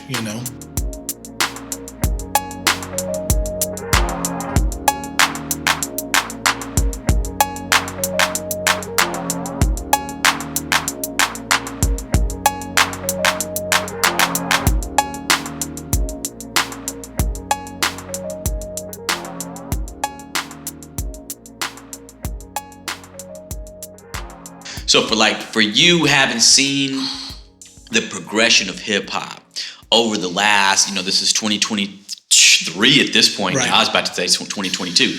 Where in 2023 we've seen hip hop progress for over almost 40 years now. Yeah. Right? So we've seen different eras, we've seen different things. Yeah. In your opinion, from someone living in Humboldt County, being an artist, making hip hop in Humboldt County, what would you say out of all the eras of hip hop, 80s and the subcultures in the 80s, the 90s and different, niches in the 90s, the 2000s, what is your favorite era? Well, I mean, I'm a 90s kid, so you know what I mean? It's going to be that late 80s to early 90s before it got super commercialized, you know what I mean? Like, and hip-hop is a super mega business now, I was watching an interview with Kid from Kid and Play, and he said in the interview, he said that they turned down a deal with Coca-Cola back in the day because they would have been called sellouts. Now you got cats like doing McDonald's commercials and KFC commercials and shit like that. Right. And that's fine, you know what I mean? Like, get that money, that's what it is. It's acceptable now, but at that time, there's certain things that just weren't acceptable. I mean, like, white rappers were not acceptable, It's like guests in the house of hip hop type of stuff, it's the truth, but I also feel that I've been staying in the house as long as I can remember, you know what I mean? Yeah. So do I ever get to live in the house? You know what I mean? Like, I respect it. I have nothing but love for it. You know what I mean? Like, I respect everything about it. Like, I'm probably more well-versed on a lot of hip hop than most cats just in general because I'm a fiend for it. You know what I mean? Like, But me and my homie Slim, we used to read the inside covers. We get you buy the CD, you read the inside covers. I'm knowing like everything about it. I'm knowing where it's getting manufactured, who's manufacturing it, who's doing the graphics, who produced it, where the sample from. Like you don't get that no more. Right. You know what I mean? It's like nowadays on Spotify, if I hear a song and I like it, I try and find, who produced this? If it doesn't have like the little tag on it, like produced by so-and-so, or they shouting their name all over the fucking thing. You know what I mean? Like sometimes it's hard to see who even produced the track on some of the underground tracks. Like the ones that are higher up the chain, they have to give that production credit. But when you're an underground artist, you don't always have to give that production credit, because some of these guys are just, I don't want to say struggling to get their shit on the stream, but they just getting their shit on the stream so people can access it, you know? Like I'm a physical copies kind of guy. I like physical copies, which is why I've bought a lot of the guys' stuff over the years. Why I brought the crate, to show the amount of history that there is in hip hop. I've left cats out. I know I didn't talk about Absolute on End, like Devious and all them cats. You know what I mean? Like I know Devious real well. You know what I mean? Like that's my homie. You know what I mean? I don't really know the other two dudes that well, but Dion used to come through and lace me up and give me. That's how I have copies of Absolute on End. Is Devious would come through. He actually had given us beats that were on this album. I'm pretty sure 2 or 3 beats that are on this album, because they were just there. He was there coming through, freestyling too, hanging out. And he just gave me a beat tape. And I was like, who made these beats? He's like, I did. I was like, can I use them? He's like, yeah, absolutely. Case, I said, they're for you. You know, I'm like, cool. So we used a couple of the beats that were on there. It's just, I got love from people, you know what I mean? And I got love for people too that helped me out. Cause like Dion's another one, Devious another one, Devious D. Like without Devious, we're not able to make this album, which is in turn makes everything move and makes everything roll. Without Don Juan coming and doing the show with us, or without Kyle's little homie Ill Tactics, you know what I mean? Without all the people coming to the show and supporting us, just gives us more confidence to keep going. Without Dylan Saco coming and having me and Bo do the little raps while he DJ'd, you know what I mean? Like without that, without Big Wan Sham moving to Vegas, Slim don't come over, we don't get that, you know what I mean? Like all the pieces just kept falling into place for whatever LCA was and became and is to this day, you know what I mean? Like I still talk to, I can text any one of these cats right now. Everybody that I'm speaking on, I still reach out to, and I still text, and I can hit up, and I can be like, yo, what's up? What's good? You know, how you doing? Whatever, you know what I mean? Like still, you know what I mean? Cause I love these dudes, you know what I mean? Like they're my Humboldt hip hop family. You know what I'm saying? Like all the cats that I came up with in Eureka, you know, it was what it was, you know, it was a scene. It was a movement. We were, you know, we were hitting telephone poles like crazy, hanging out flyers, you know what I mean? Like going out and just putting in work, you know. There was no social media. That was the only way to get it out. It was word of mouth and flyers, you know what I mean? Street team, if you had one, you know what I mean? We were our own street team. We just go out and hang flyers, backpacking a stapler. I mean, I know Highway used to do that, you know what I mean? Like he put in mad work when he was young. Not necessarily for us, but for Diamondback, just to get on shows. Like, I got a lot of respect for Aaron just because of how he came up. I got sidetracked from the story as saying that I didn't want to listen to his shit. The moral of the story is that after Kaiser gave me the CD and told me to check him out, of course it like floats around in my car for a little bit because I'm stupid, you know what I mean? And then there comes a point where I put in the CD and finally I start listening to it. It's like 4 songs. And I hear the first song, I'm like, oh, okay. This doesn't suck. You know what I mean? Like, this is actually kind of nice. I can't remember what song it was. Get through the second song. I'm like, okay, yeah, you know. And then it's like the 3rd or 4th song, the song on his first mixtape. Eventually, it's called Nothing Really Matters. And he's rapping on it, and I'm already feeling the beat because the sample they used, I already have a soft spot for that song, you know what I'm saying? And I'm like, oh, they flipped that nice. Like, it's just a dope-ass beat. What he's saying is super cool, you know what I mean? And then he had this line, I've told Highway this. I said he had a line where he said, I'm too busy washing dishes to be a rapper. And I really just like, and it just hit me. And I was like, oh, this kid's a fucking genius, you know what I mean? Yeah. Like, he's like being for real. He's not out here like, in that time frame, there's a lot of biz music going on, you know what I'm saying? So sure. Some people are trying to to do that sound, you know what I mean? No shade against that or whatever, but I've always been kind of like an organic, be original kind of guy, you know what I mean? Like, it's cool, like, I like this music, I love it, you know what I mean? Like, I'll get down on it, but I'm not going to try and emulate it myself, you know what I'm saying? Like, if you're doing you, that's all that matters to me, like, and that's where, that to me, that's hip-hop, you know what I mean? Even if it's like MC Lars nerdcore shit, you know what I mean? Like, that's hip-hop because he's doing him, you know what I mean? Like, I may not dig on it that much. It may not be for me, but he's doing him and he's original. And that's hip hop to me. It can be anything as long as you be an original. It's like Lil Peep. I didn't want to get down on Lil Peep. I hated it. You know what I mean? But I felt that he was genuine. And there came a certain point where I was like, oh, I get it. You know what I mean? Like, it doesn't suck. Teenage angst never dies. You know what I mean? And that's what his brand was. And he was doing it very well. And I felt he was maybe coming from a genuine spot. You know what I mean? Yeah. Or even Post Malone. The first time I came across Post Malone, I was like, this is trash. You know what I mean? Like, I think my first exposure was the video White Iverson. And I was like, this is just garbage. You know what I mean? But over time, that dude is just, he's being genuine to his thing and being him. He's working his lane. Yeah. And he's being original. You know what I mean? He's doing him. And, you know, I don't hate it. I did originally, you know what I mean? And sometimes I come around on things and sometimes it's just not for me, I realize, you know?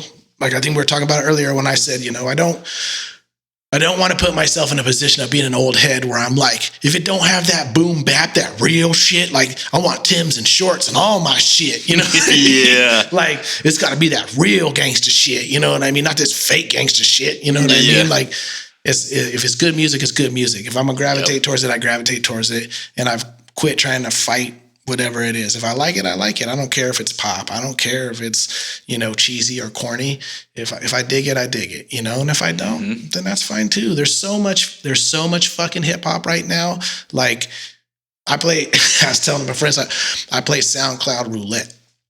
That's what's up. Where I just get on SoundCloud's top 50 and I just pick an artist I've never heard of and I just listen to it. And if I dig it, I'll keep listening. If I don't, I look at the little sidebar. It says, people also like this artist. And I go to that. And then I go to their top song. And I just keep doing that until I come across something that I like. And that's how I discover new artists a lot of the time. And I've come across some cool stuff that I like and I enjoy. You know, that's actually how I came across the Mac Homie thing was by doing that. Because just randomly going through, found the self-love song. I was like, oh, this song's dope as fuck. This dude's fire. You know what I mean? Like, and then went through and listened to more of his stuff. And I'm sure that if I was on social media in some way, shape, or form, I could be exposed to a lot more things, but I'm not a social media kind of guy. It's just not for me. I'm not against it. It's just not for me. You know what I mean? Like, I got a Twitter and that's about it. You know, that's all I really need, and that's barely even used. You know, like, what I found, man, because I feel you on the social media front, man. Like, I'm only on there just because I have to operate the brand. No, you need to nowadays. Like, if you out trying to be in any type of entertainment situation at all, even business, you know what I mean? Like, if you don't have your business on Facebook, like, people are like, the fuck are you doing? You know, if you don't exist. Yeah, exactly. It's like, you don't exist if you on Facebook, you ain't got an Instagram, you ain't got, you know, how many followers you got, how many likes you got, you know, and that's, and if you don't have enough, then people are just going to overlook you. And I never have gotten into it enough. I had a MySpace way back when MySpace was a thing. And MySpace was really the first thing that I had, like, a social media thing that I ever saw that was like, oh shit, this is like easy, super easy way to connect with people. And we met people, we booked shows through MySpace. We met people through MySpace. Dope. You know, like, that's how we got hooked up with the Resonators out of Chico. And we ended up going on the road with them. And you know what I mean? Like, shout out to my homie Hap. I was the only shout out I'm gonna give. It's to the homie Hap because he hooked us up and took care of us when we went on the road with him. And that was just out of, like, pure love and respect of what we are doing, you know, and that was awesome because he didn't have to do that, you know. And he's always got a home here. You know what I mean? Anytime he's out here, he's got a home with me. I don't give a fuck. You know what I mean? Like, I'm living in a 1-bedroom, no bedroom studio apartment. Like, Hap comes stay on the couch if he needs to. You know what I mean? Yeah. So I'm all fucked off on my timeline because I'm just talking now. That's what we're doing now. We're just going through it. You know what I'm saying? I feel like I'm forgetting cats. I don't want to forget cats. I'm forgetting a major player in LCA's history besides Slim and Kai's and Bo and Optics, and AE is Kenny Freestyle. And Kenny Freestyle I'm still not fully producing beats at this point. So AE's older brother is Kenny Freestyle. Kenny Freestyle moves back from the Bay Area. Now, Kenny Freestyle at a certain point had had some movement with music in the freestyle scene. I don't know if people are familiar with what freestyle music is. It's kind of a techno type of branch off. You know what I mean? Oh, okay. So he had some movement with that. He was a very talented producer. Somehow we end up linking up with him through AE. And then he starts doing production and recording and mastering for us. And that's when I really learned computer recording. So Kenny Freestyle, in some weird ass way, is my mentor in the engineering world. That's the only person that's ever taught me anything in what I do. So everything else I'm self-taught in, a lot of it. But Kenny Freestyle, really, like, I have to give him his props and his due on that, because he's the one that showed me all the little tricks and all the things. And he actually gave me my first computer and was like, bro, we're not doing this fucking ADAT shit no more. Like, you record waves, you do this, you know what I mean? Here's Vegas, you know what I mean? Like, learn the program, showed me, and, you know, recording programs aren't super complicated, but they've gotten more over the years in terms of what they can do and whatnot, which is amazing. Like, everybody can have a full-on studio in their bedroom nowadays. You know what I mean? And if you can catch the sound right and you got everything cool, then it's going to be okay. You know, you don't have to go to a big studio. You can always send it off to get mastered, you know, or have a local studio guy master your shit. You know what I mean? Mm-hmm. So Kenny Freestyle, I have to mention Kenny Freestyle, just for the fact that he taught me a lot about the business aspect of it, good and bad. You know what I mean? Like, just because in the long run, I lost out on some things because of moves that were made on his part. You know what I'm saying? Like, I hold nothing ill towards him. I wish nothing ill on him. You know what I mean? But I'm just like, you know, it is what it is, bro. Some shit happened. Yeah. You know, it moves like it moves. Yeah. But that also, in turn, made me be like, okay, I can't depend on other people to produce for us anymore. I need to start producing more and making more beats and honing that skill. Because now I've already, I don't want to say mastered anything, but I already know, like, okay, this is how I record. I've already been recording dudes. I'm already making half-ass CDs, you know what I mean? Out the house selling. I'm selling CDs. I'm recording music. I literally have a calendar at my house where I'm like booked up for studio time. It's all free though, because me being me, I'm like, I just love hip hop. I just want to make music. You know what I mean? I should have been charging, but that's my bad. You know what I mean? But I love it too much. I'd rather do it for free than not do it at all. Like, fuck it. You know what I mean? Yeah. And if something cool happens, the unfortunate thing was a lot of the dudes that came through, there wasn't always a follow through with what was done in the studio. You know what I mean? Like, a lot of stuff was recorded, but it was always just because of computer recording at the time.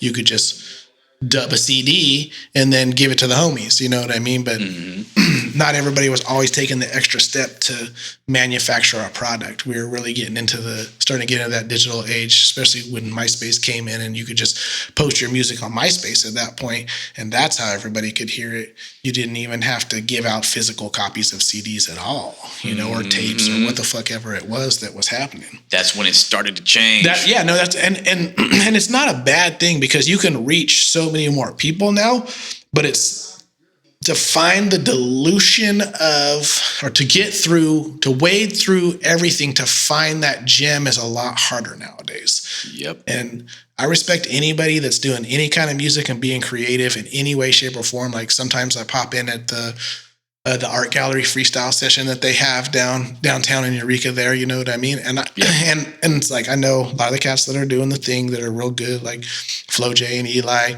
don't really know Knack. I know of Knack, you know what I mean? Yeah. But watching them do their thing, and they're like masters of the craft for real MCs, you know what I mean?